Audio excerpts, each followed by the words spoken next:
बिस्मिल्लाहिर्रहमानिर्रहीम। अस्सलाम वालेकुम। आज 23 अप्रैल बरोज़ हफ़्ता हम बात करेंगे 3 अहम इशूज़ के हवाले से। पहली खुशखबरी मिल गई है सुप्रीम कोर्ट ऑफ पाकिस्तान से अवाम पाकिस्तान को और पाकिस्तान तहरीक इंसाफ़ को। मैं खुशखबरी इस वजह से कहूँगा कि मायूसी के इस आलम में, और जब पाकिस्तान तहरीक इंसाफ़ की और इमरान ख़ान की जो अवाम के हकूक़ के लिए दरख्वास्तें थीं जिन पर इतराज़ लगा के वापस कर दिया जाता था और दरख्वास्त सुनने को तैयार कोई नहीं था, बिल आखिर जो अपील है उस पर अहम पेशरफ्त हुई है सुप्रीम कोर्ट ऑफ पाकिस्तान में। ये इलेक्शन कमीशन के ख़िलाफ़ पाकिस्तान तहरीक इंसाफ़ की एक बड़ी कार्रवाई थी। जो इलेक्शन कमीशन जानबूझ के इलेक्शन मुलतवी करना और मौखर करना चाहता है और इलेक्शन को लटकाना चाहता है, ये उसके ख़िलाफ़ सुप्रीम कोर्ट ऑफ पाकिस्तान में दरख्वास्त दायर की गई थी।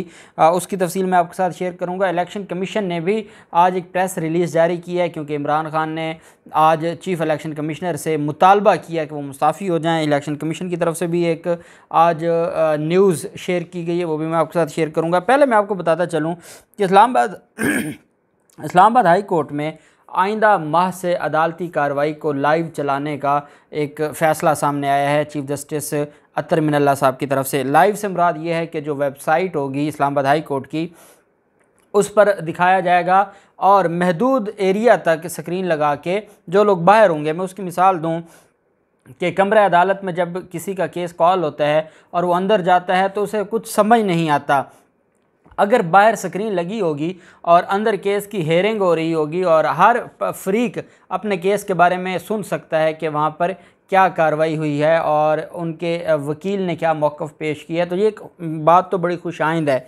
लेकिन इसमें एक और चीज़ है जो इस्लामाबाद हाई कोर्ट की तरफ से कही गई है। और पहले तो मैं बताऊं कि अदालती कार्रवाई की स्ट्रीमिंग कोई नया अमल नहीं है। अमेरिका और मुख्तलिफ़ ममालिक में ये पहले लाइव स्ट्रीमिंग होती है, और इस मकसद के लिए कुछ अदालतों ने यूट्यूब चैनल्स भी बना रखे हैं जिस पर वो अपनी लाइव जो कवरेज भी देते हैं और जो प्रोसीडिंग्स हैं वो लाइव चलाते हैं। और पाकिस्तान में इस तरह का जो सबसे पहला मुतालबा किया गया था पाकिस्तान तहरीक इंसाफ़ की तरफ से, और पाकिस्तान तहरीक इंसाफ़ ने ये कहा था कि जो इनके ख़िलाफ़ केसेस हैं, क्योंकि जब इनके ख़िलाफ़ अदालत में केसेस होते हैं ये वहाँ पर बहाने करते हैं और ये वहाँ पर मुख्तलिफ़ हीले बहाने करके तारीख़ें लेने की कोशिश करते हैं, केसेस को लटकाने की कोशिश करते हैं, लेकिन जब बाहर आते हैं तो ये कहते हैं कि हमारे ख़िलाफ़ केस ही कोई नहीं है, हमारे ख़िलाफ़ सबूत कोई नहीं है। इस पर पाकिस्तान तहरीक इंसाफ़ हमेशा ये अदालतों से मुतालबा करती थी कि इनके ख़िलाफ़ जो केसेस हैं वो पूरी कौम को लाइव दिखाए जाएँ, कौम को पता चले कि इनके ख़िलाफ़ केस है क्या, ये अदालतों के अंदर किस तरह का रवैया रखते हैं और बाहर आके कैसे ये जमहूरी बनने की कोशिश करते हैं।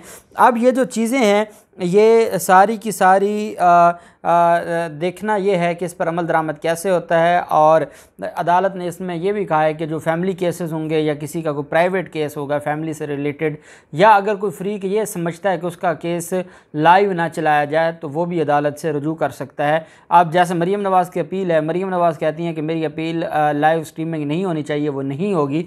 अल्टीमेटली आवाम को इतना पता ज़रूर चल जाएगा कि कौन अपना केस दिखाना चाहता है और कौन अपना केस नहीं दिखाना चाहता। अब देखते हैं कि इस पर जो अमल दरामद है वो अगले महीने से कामयाबी से शुरू होता है। आइडिया बहुत अच्छा है और हम उम्मीद करते हैं कि इंशाल्लाह इस पर अमल दरामद भी होगा। दूसरी तरफ अब फेक न्यूज़ जिसके बारे में जिसको सबसे ज़्यादा डिफेंड करते थे ये पाकिस्तान तहरीक इंसाफ़ के दौर में, और कहते थे कि फ़ेक न्यूज़ से मुराद ये है कि जब आप फेक न्यूज़ के ख़िलाफ़ कानून बनाएंगे तो आप आर्टिकल 19 पर हमला कर रहे हैं। अब पैमरा में एक शिक इन्होंने डाल दी है फेक न्यूज़ की, और वो सिर्फ़ और सिर्फ अपने ख़िलाफ़, जैसे एयरवाई न्यूज़ ने अभी हफ़्ता 10 दिन हुए हैं, जितना जियो ने इमरान ख़ान के दौर में और फिर आखिरी अयाम में जो कुछ कहा है या जिस तरीके से प्रोपेगेंडा किया है, शोकाज उनको नहीं जारी किया गया कभी भी। लेकिन जब इनकी अपनी हुकूमत आती है और इनकी हुकूमत में एयरवाई न्यूज़ इमरान ख़ान को पूरी कौम को दिखाता है तो उस पर इनको शोकाज याद आ जाता है और ये पैमरा को इस्तेमाल करते हैं। ये सिर्फ यही चाहते थे कि कोई इंडिपेंडेंट इदारा ना बने, कोई अदालत ना बने जो मीडिया के मामलात को देखे या मीडिया की चीज़ों को देखे। इन्होंने वो इख्तियार दे दिया पैमरा को, ताकि ये अपनी मर्ज़ी से, अब जहाँ मरीम औरंगज़ेब वज़ीर इत्तलात होंगी तो आप फिर अंदाज़ा ही लगाएं कि क्या होगा। तो उन्होंने अब पैमरा कानून में फ़ेक न्यूज़ के ख़ात्मे के लिए शिक शामिल करने का फ़ैसला किया है। ये वो फ़ेक न्यूज़ के ख़िलाफ़ शिक थी जो ऑर्डीनेंस में, पीक ऑर्डीनेंस में लेकर आए थे पाकिस्तान तहरीक इंसाफ़, जो कि इस्लामाबाद हाई कोर्ट ने उड़ा दी थी। अब पैमरा में ये शिक शामिल की जा रही है, पैमरा अथॉरिटी में। और इसमें मरियम औरंगज़ेब से मीडिया जॉइंट एक्शन कमेटी की मुलाकात हुई है और मुलाकात में पैमरा कानून में मुशावरत में से कानून साजी का फ़ैसला किया गया है और फेक न्यूज़ के ख़ात्मे के हवाले से ये सारा कुछ सामने आया है। आज़ादी इज़हार राय के तहफ़्फ़ुज़ पर समझौता नहीं करेंगे, यह कहना था मरियम औरंगज़ेब का। साथ ही उन्होंने ये कहा है कि महज़ब जो हक़ है वो हम देंगे, और महज़ब से मुराद ये है कि अब तक आप जो कुछ कहते रहे वो सारा कुछ जायज़ था, जब आपके ख़िलाफ़ कोई बात शुरू हुई है तो वो गैर महज़ब हो गया, और इस वजह से हर हाल में इस सारे मामले को हुकूमत ने कुछ रोज़ कबल Pakistan media development regulatory authority को ख़त्म करने का ऐलान किया था और कहा था कि हम उस रेगुलेटरी अथॉरिटी को ख़त्म करते हैं, और कहा था कि ये काला कानून है। हालांकि वो अभी बिल मंजूर नहीं हुआ था और वो बिल अभी पेंडिंग था, लेकिन इन्होंने अभी वो अथॉरिटी बनी नहीं थी, और इन्होंने क्योंकि ये हर चीज़ में एक कदम आगे कौम को दिखाना चाहते हैं एफिशिएंसीज, और इन्होंने कहा कि हमने रेगुलेटरी अथॉरिटी ख़त्म कर दी, वो काला कानून ख़त्म कर दिया। अभी वो बिल था और अभी वो डिस्कशन में था, और यही बात सेनेटर फैसल जावेद ने भी कही है कि जो चीज़ अभी अंडर डिस्कशन थी, आप कैसे कह सकते हैं कि हमने उसको ख़त्म कर दिया, वो तो अभी लागू ही नहीं हुई थी। बहरहाल ये सारी की सारी जो चीज़ें हैं वो भी देखी जा रही हैं, और देखना ये है कि अब इनकी तरफ से जो आज़ादी इज़हार राय का गला दबाया जाएगा उस पर क्या हमारी अदालतें उसी तरह गला फाड़ फाड़ के देखेंगी मामलात को और केसेस को। इलेक्शन कमीशन की तरफ से सबसे बड़ा इस वक्त जो मसला है वो हल्का बंदियों का है।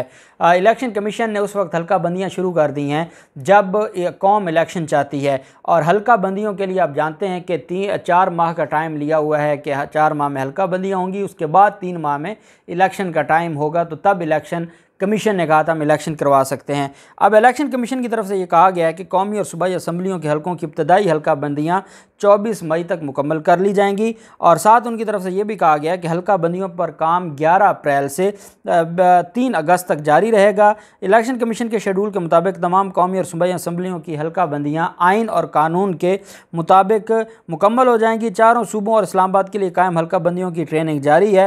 इलेक्शन कमीशन का कहना है कि हल्का बंदियों के लिए नक्शे और दीगर डाटा मुतल्लिका अदारों से हासिल कर लिया गया है। कमेटियाँ कौमी और सूबाई असम्बलियों के हलकों की इब्तदाई हल्का बंदियाँ 24 मई तक मुकम्मल कर लेंगी, जबकि हल्का बंदियों की इब्तदाई इशाअत 28 मई को कर दी जाएगी। और अब ये 3 अगस्त तक इन्होंने एक टाइम रखा हुआ है और कहते हैं कि हम 28 मई तक ये हल कर लेंगे। क्योंकि ये पाकिस्तान तहरीक इंसाफ ने जब दरख्वास्त दी और पाकिस्तान तहरीक इंसाफ जब ये मामला लेकर सुप्रीम कोर्ट ऑफ पाकिस्तान में गई कि हल्का बंदियाँ तो तब की जाती हैं कि कोई नया रिज़ल्ट आ गया हो, मरदमशुमारी नई आई हो। जब मरदमशुमारी नई नहीं है तो ये 2018 की जो हल्का बंदियाँ थी उसी के मुताबिक ये इलेक्शन होगा। ये नई हल्का बंदियाँ क्यों करने जा रहे हैं जबकि कोई नई मरदमशुमारी का रिज़ल्ट नहीं आया, और ये गैर आइनी है। इसके ऊपर फवाद चौधरी ने भी बात की और फिर मामला ये सुप्रीम कोर्ट ऑफ पाकिस्तान ले गए। क्योंकि ये मामला सुप्रीम कोर्ट में ले गए, इस वजह से इलेक्शन कमीशन ने कहा है अपनी एफिशिएंसी दिखाने के लिए कि हम 28 मई तक इसको शाये कर देंगे। अब पाकिस्तान तहरीक इंसाफ ने जो दरख्वास्त दायर की थी सुप्रीम कोर्ट ऑफ पाकिस्तान में, ये एक अवाम उन्नास का मामला था और एक पब्लिक लिटिगेशन थी, और अदालत से ये कहा था कि हम चाहते हैं कि जल्द इलेक्शन हो, और जल्द इलेक्शन की राह में सबसे बड़ी रुकावट इलेक्शन कमीशन है। सुप्रीम कोर्ट का जब फैसला आने वाला था तो उस वक्त भी इलेक्शन कमीशन ने ये कहा था कि हम अभी फिल फॉर इलेक्शन नहीं करवा सकते, और उस वक्त भी मैंने आपको बताया था कि काश अदालतें पूछती कि जिस चीज़ की आप तनख्वाह लेते हो वो काम आपने करना है या आपने मुख्तलिफ़ सियासी जमातों का एजेंडा पूरा करना है, लेकिन अदालतों ने भी ना पूछा। और उन्होंने अदालत ने पूछा हाँ जी कब इलेक्शन करवा सकते हैं, उन्होंने कहा जी 4 महीने हल्का बंदियों पर लगेंगे, 3 माह उसके बाद लगेंगे, और अदालतों ने कहा अच्छा ठीक है जैसे आपकी मर्ज़ी, आप 3 नहीं तो 6 माह लगा दें। अब इलेक्शन कमीशन के ख़िलाफ़ सुप्रीम कोर्ट ऑफ पाकिस्तान में दरख्वास्त दायर की थी पाकिस्तान तहरीक इंसाफ ने, और असद उमर की तरफ से ये दरख्वास्त, पार्टी के सेक्रेटरी जनरल की तरफ से ये दरख्वास्त दी गई थी। उसमें यह कहा गया था कि ये जो हल्का बंदियों का काम है इलेक्शन कमीशन का, एक तो ये गैर आइनी है, दूसरा इलेक्शन कमीशन जानबूझ के इलेक्शन को मज़ीद मुअख्खर करने के लिए ये सारे का सारा ड्रामा रचा रहा है। इलेक्शन कमीशन को रोका जाए, हल्का बंदियों की कोई ज़रूरत नहीं है, क्योंकि कोई नई मरदमशुमारी का जो रिज़ल्ट है या नताइज हैं वो नहीं है, कोई रिपोर्ट नहीं आई। इस वजह से इलेक्शन कमीशन इस नए काम में न पड़े, बल्कि वो इलेक्शन की अपनी तैयारियां करे। और इलेक्शन जो हुकूमत पर ज़ोर दिया जा रहा है कि वो इलेक्शन फिल फौर करवाए, तो इलेक्शन होने दिया जाए, बजाय इसके कि ये हल्का बंदियों के मामले में बढ़ें। जब ये दरख्वास्त जमा करवाई गई थी तो उस पर रजिस्ट्रार ऑफिस ने एतराज़ लगा दिया था, और रजिस्ट्रार ऑफिस की तरफ से ये कहा गया था कि आपकी जो दरख्वास्त है वो मुतल्लका फ़ोरम पर नहीं है। अब मुतल्लका फ़ोरम कौन सा है, इस बात की हमें नहीं समझ आई कि जब किसी और का मामला होता है तो दरख्वास्तें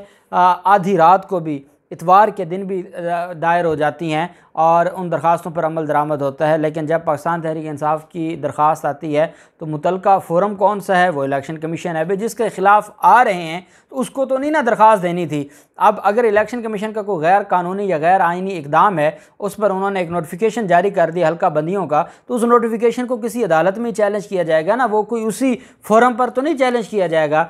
लेकिन उस पर रजिस्ट्रार साहब ने एतराज़ लगा दिया था और पाकिस्तान तहरीक इंसाफ ने फिर इस पर जो अपील दायर कर दी थी उन ऑब्जेक्शंस के ख़िलाफ़। सुप्रीम कोर्ट के रजिस्ट्रार ऑफिस के जो एतराज़ात थे उस पर अपील दायर कर दी थी, जिस अपील को समाअत के लिए मुकर्रर कर दिया है सुप्रीम कोर्ट ऑफ पाकिस्तान ने 25 अप्रैल के लिए।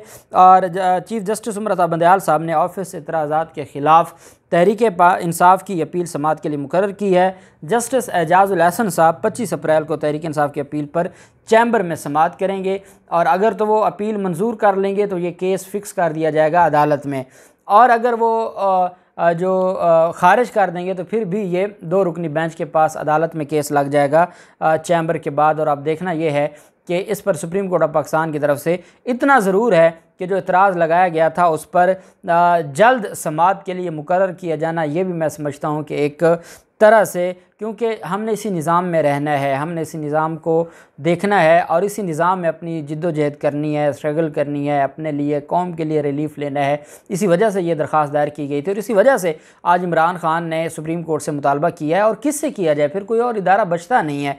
और दूसरी तरफ आज इमरान खान ने चीफ़ इलेक्शन कमिश्नर के रिज़ाइन का भी मुतालबा किया, और मैं समझता हूँ कि इस बड़े मुतालबे के बाद एक तो chief election commissioner foreign funding case है, अपने आप को अलग उनको होना चाहिए, और दूसरा पाकिस्तान तहरीक इंसाफ के ख़िलाफ़ जो कार्रवाइयाँ हैं उनको भी रोकना होगा, तभी जाके ये मामला हल होंगे। देखते हैं 25 अप्रैल को सुप्रीम कोर्ट ऑफ पाकिस्तान की तरफ से क्या रिस्पॉन्स आता है। जो भी तफसीलात होंगी आपके साथ शेयर करते रहेंगे। अल्लाह पाक पाकिस्तान कामयाब नासिर हो। बहुत शुक्रिया। अल्लाह हाफिज़। पाकिस्तान जिंदाबाद।